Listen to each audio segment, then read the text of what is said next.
잠언서 14장 10절부터 18절 같이 읽습니다. 시작.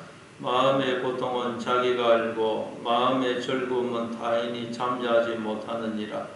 악한 지의 집엔 망하겠고 정직한 지의 장막은 흥하리라. 어떤 길은 사람이 보기에 바르나 필경은 사망의 길이니라. 웃을 때에도 마음에 슬픔이 있고 즐거움의 끝에도 근심이 있느니라. 마음이 굽은 자는 자기 행위로 보응이 가득하겠고 선한 사람도 자기의 행위로 그러하리라. 어리석은 자는 온갖 말을 믿으나 슬기로운 자는 자기의 행동을 삼가하느니라. 지혜로운 자는 두려워하여 악을 떠나나 어리석은 자는 방자하여 스스로 믿느니라.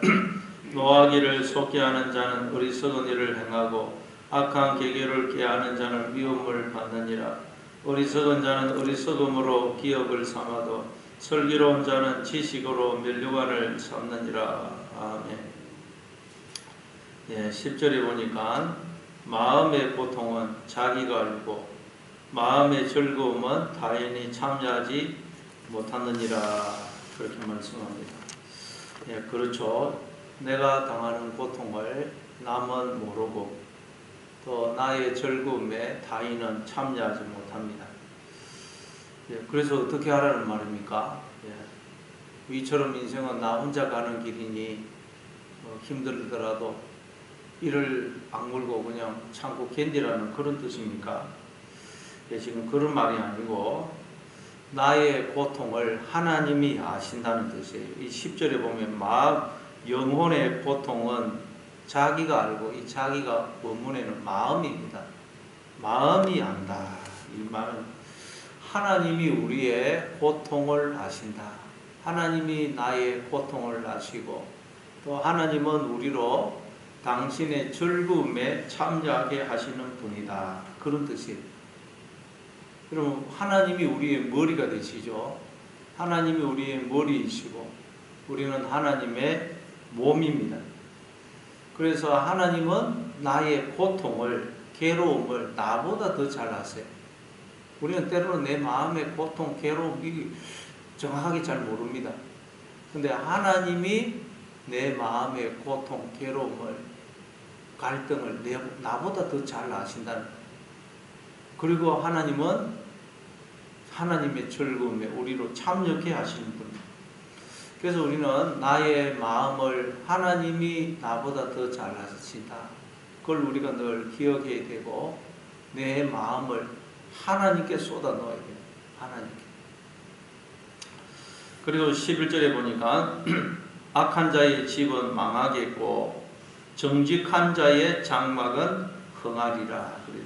악한 자의 집은 망한다. 하나님이 우리의 거처가 되시고 또 우리가 하나님이 거하시는 집이죠. 그래서 내가 스스로 주인이 되어버리면 우리의 심령도 가정도 교회도 나라도 악한 집이 되어버립니다. 그러면 망한다는 거예요. 그러나 정직한 자의 장막은 흥한다. 그러니까 여러분 우리는 항상 하나님이 나의 주인이시다 하는 걸 기억하고 종처럼 행해야 됩니다. 종처럼.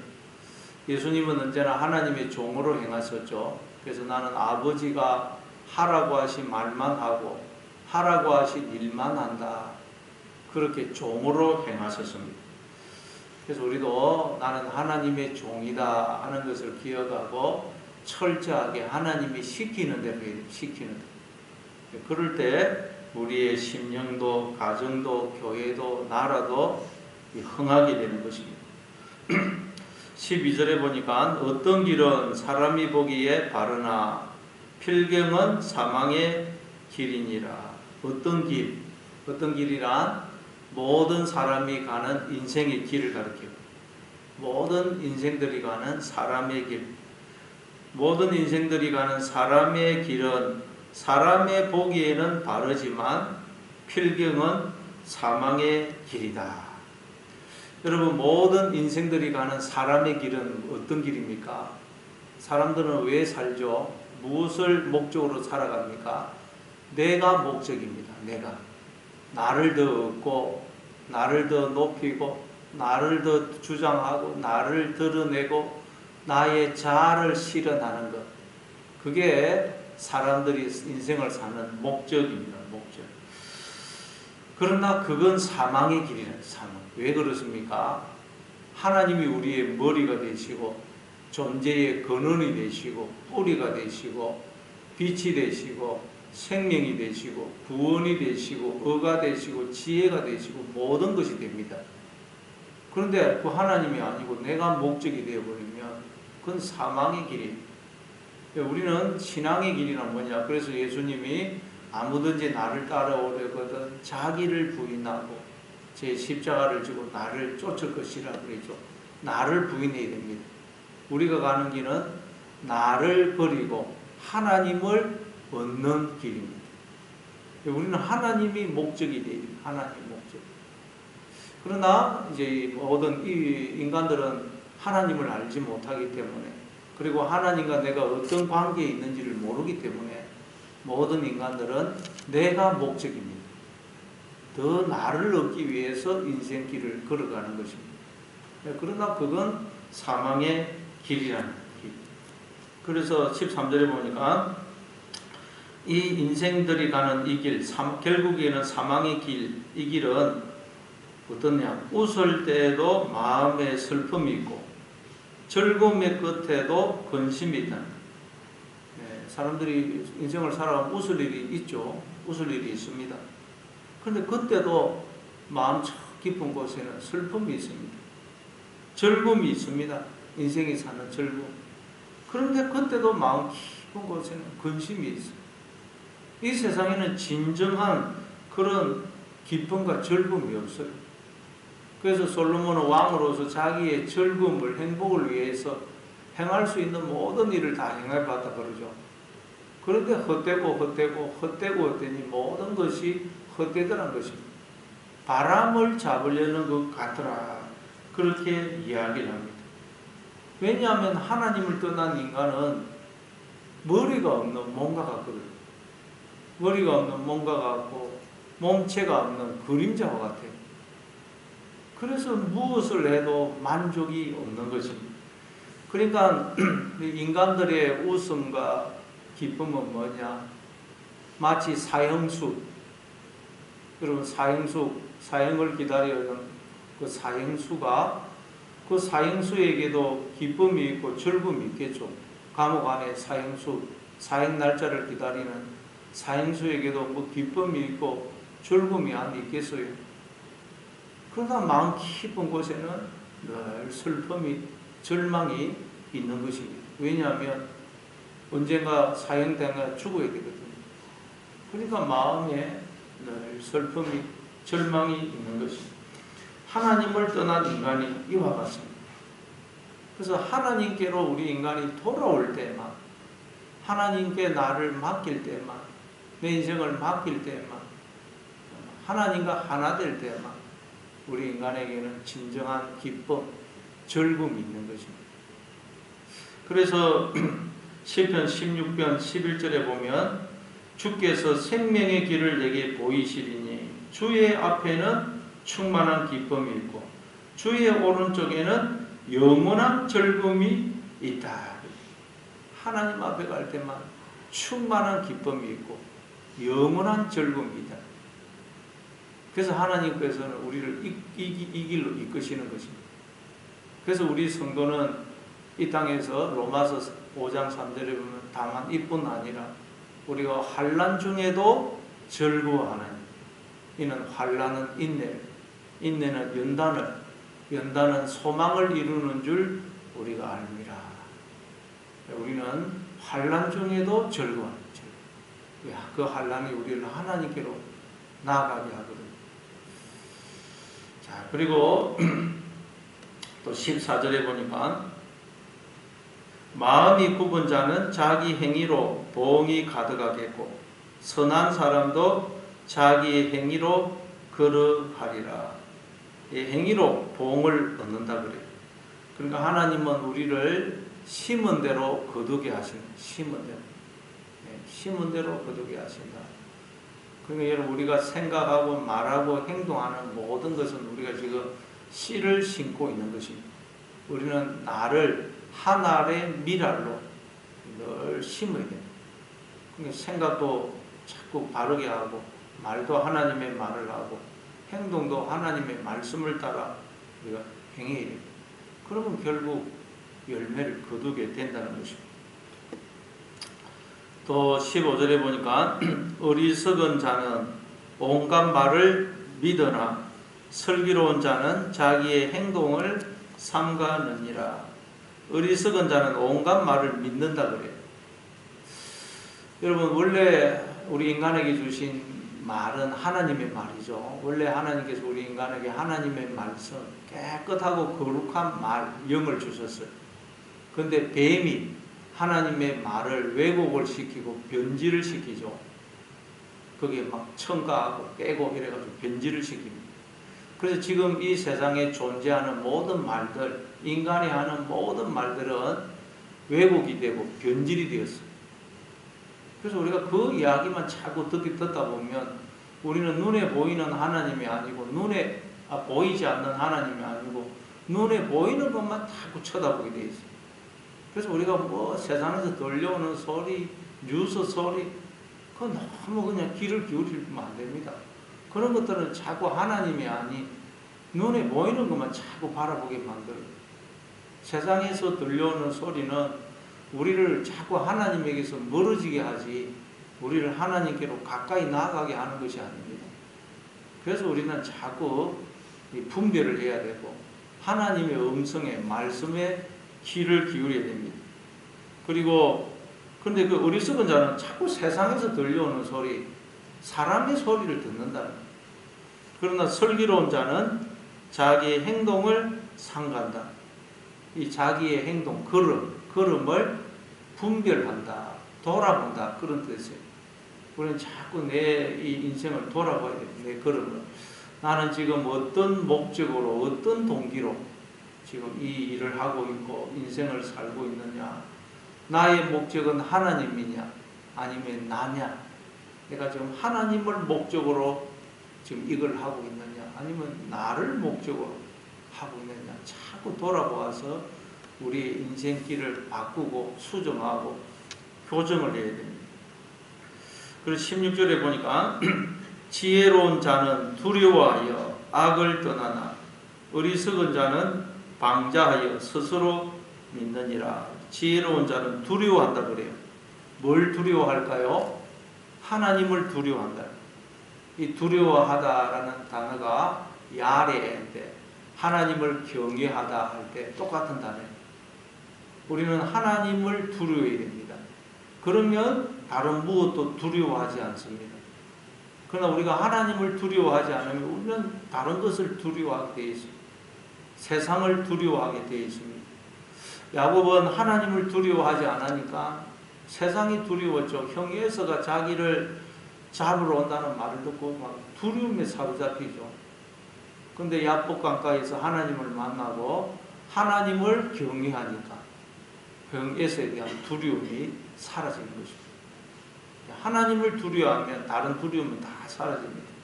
그러나 우리가 하나님을 두려워하지 않으면 온갖 두려움이 우리를 엄습하는 것입니다. 예, 그래서 또 그게 그래서 뭐라 그럽니까?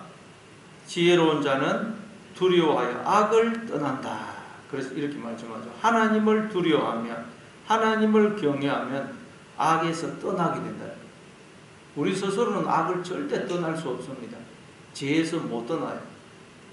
그런데 악에서 죄에서 떠날 수 있는 방법은 하나님을 경외하면 됩니다. 우리가 어둠을 몰아낼 수 있는 방법은 없습니다.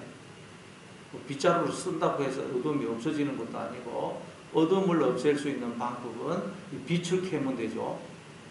빛을 켜면 어둠이 사라집니다. 마찬가지로 우리 마음속에 들어와 있는 이 두려움이라는 어둠, 걱정, 염려, 뭐 온갖 어둠이 우리 마음속에 있는데 이건 우리가 하나님을 경외할 때, 하나님을 바라볼 때 그때 사라집니다. 네, 그리고 또 악한 어리석은 자는 방자하여 스스로 믿느니라. 어리석은 자는 방자하다는 말은 교만하다는 뜻이에요. 교만하여 자신을 믿는다는. 어리석은 자는 교만하여 자신을 믿는.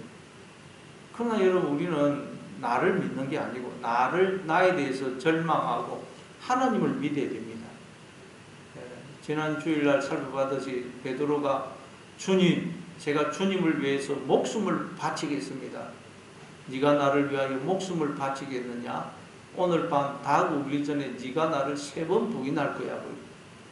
베드로는 자기가 지금 주님께 목숨을 바칠 각오와 결심이 되어 있어요. 근데 예수님은 네의 의지와 결심과 노력으로는 나를 따라올 수 없다. 너는 그러면 나를 부인하게 되어 있다. 우리의 힘과 결심과 의지와 노력으로는 주님의 길을 따라갈 수 없습니다. 우리는 나에 대해서 절망하고 오직 하나님만 믿어야 돼요. 그래서 우리는 하나님께 붙들린 지팡이가 되어야 됩니다. 지팡이. 하나님이 마음대로 사용하시도록 지팡이가 돼야지, 마치 나에게 주어진 생명, 지혜, 능력, 은사, 이게 나에게서 나온다고 생각하면 그때 우리는 뱀이 됩니다. 모세가 지팡이를 던지라고 던질 때 뱀이 되고, 또 잡으라 그랬더니 지팡이가 되죠. 그래서 모세가 하나님 명령에 순종해서 나아가니까 모세가 하나님의 지팡이를 들었더라. 그러니까 하나님께 손에 들린 지팡이가 돼. 나는 모든 것은 생명, 지혜, 은사, 모든 것은 하나님에게서 주어지는 것이다 하는 걸 기억해야 됩니다. 그리고 17절에 보니까 노하기를 속히 하는 자는 어리석은 일을 행하고 악한 계교를 꾀하는 자는 미움을 받는다 그래요. 노하기를 속히 하는 자는 어리석은 일을 행하게 되어 있다 그래요. 이 뒤에 29절에도 보면 노하기를 더디하는 자는 크게 명철하여도 마음이 조급한 자는 어리석음을 나타내느니라 그렇게 말씀합니다. 그럼 이 말이 무슨 뜻일까요? 우리는 되도록이면 노하기를 더디하고 화를 안 내는 것이 좋다 그 말입니까? 네, 물론 그 말도 일리는 있습니다. 그러나 예수님도 화를 냈었죠. 성전에 올라가서 장사하는 사람들을 다 쫓아냈으면서 화를 냈었고, 나사로의 무덤 앞에서 심령의 비통이 여겼어요. 그래서 우리는 때로는 화를 내야 됩니다. 화를 낼 수밖에 없고. 근데 어디에 화를 내야 되느냐? 인간을 하나님에게서 멀어지게 하고 비참하게 사망에 떨어뜨린 죄에 대해서, 악에 대해서, 마귀에 대해서 우리는 화를 내야 됩니다.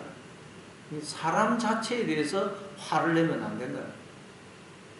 그래서 에베소서 4장 26절에 보면 분을 내어도 죄를 짓지 말고 해가 지도록 분을 품지 말고 마귀에게 틈을 주지 말라. 분을 내어도 죄는 짓지 마라. 우리가 분을 낼 수 있고 때로는 내야 됩니다. 분을 내야 되는데 안 내는 것도 그건 잘못된 것입니다. 분을 낼 수 있고 분도 내야 됩니다. 그러나 분을 내더라도 죄는 지어서는 안 된다. 그 말이 무슨 뜻입니까? 분을 낼 때 내가 마치 하나님이냐, 내가 심판자이냐, 그 하나님 자리에 앉아가지고 내가 심판하면 안 된다. 누구를 위해서 화를 낼 때도 나나 저 사람이나 똑같은 죄인이다. 하나님의 은혜가 필요한 사람이다 하는 걸 늘 기억해야 됩니다. 내가 하나님이 되어버리면 안 돼요. 근데 가인은 분노해가지고 자기가 하나님 자리에 앉아가지고 아벨을 죽이죠. 모세도 하나님이 지팡이로 반석을 명하여 물을 내라 그러는데 화가 나가지고 그 지팡이로 반석을 2번이나 내려치지 않습니까? 자기가 하나님 자리에 앉아버려 심판자가 됩니다. 그러면 죄를 짓습니다. 우리가 분을 낼 수 있고 내야 됩니다. 그러나 그때도 나는 하나님이 아니다. 심판자가 아니다. 저 사람이나 나나 똑같은 죄인이다. 이 사실을 우리가 기억해야 됩니다. 그리고 그 해가 지도록 분을 품지 말라 그러죠. 우리는 자꾸 분을 품고 자꾸 분을 키웁니다. 그래서 이 분이 막 미움으로 정오로 계속 변해가지고 그 사람을 그냥 원수가 되고, 그러면 안 된다. 빨리 해결을 해야 됩니다. 품고 있으면 안 된다. 18절에 보니까 또 어리석은 자는 어리석음으로 기업을 삼아도 슬기로운 자는 지식으로 면류관을 삼느니라. 어리석은 자는 어리석음으로 기업을 삼는다.